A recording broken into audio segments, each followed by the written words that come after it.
ऐसी परिस्थिति में एक दूसरे के साथ अन्याय का हो जाना, पीड़ा पहुंच जाना, ये सामान्य सी बात है।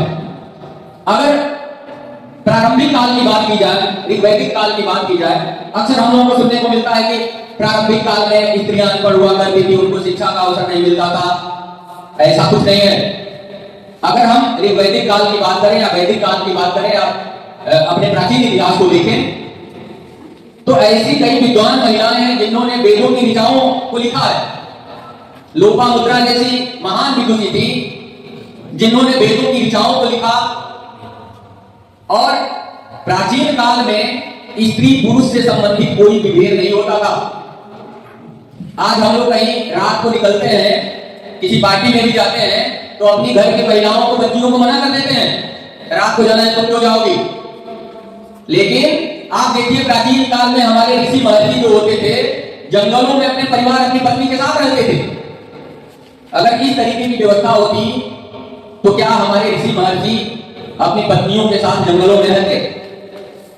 राक्षसों का आतंक था, लेकिन उन्हें कोई भय नहीं था, क्योंकि प्राचीन काल में लैंगिक समानता थी। एक बार मैं पढ़ रहा था, उसमें लिखा था कि हमारी विदुषी महिलाएं न केवल उत्तर भारत में बल्कि पूरे भारत का भ्रमण भी करती थी। आज हम लोगों को अगर लखनऊ से केरल जाना हो, कितना समय लगेगा?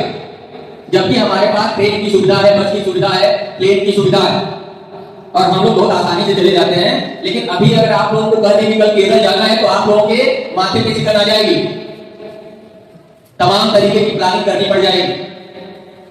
मैं पढ़ रहा था, उसमें लिखा था कि उत्तर भारत की महिलाएं दक्षिण भारत में ज्ञान प्राप्त करने के लिए जाती थी।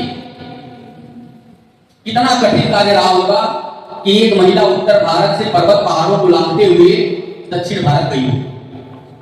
कितनी कठिन परिस्थितियां रही होगी, और वो महिला कितनी मजबूत रही होगी, कितना आत्मशक्ति रहा होगा कि जंगल पहाड़ों को लांघते हुए वो उत्तर भारत से दक्षिण भारत गई होगी। फिर भी हम बात करते हैं कि प्राचीन काल में असमानता की स्थिति थी।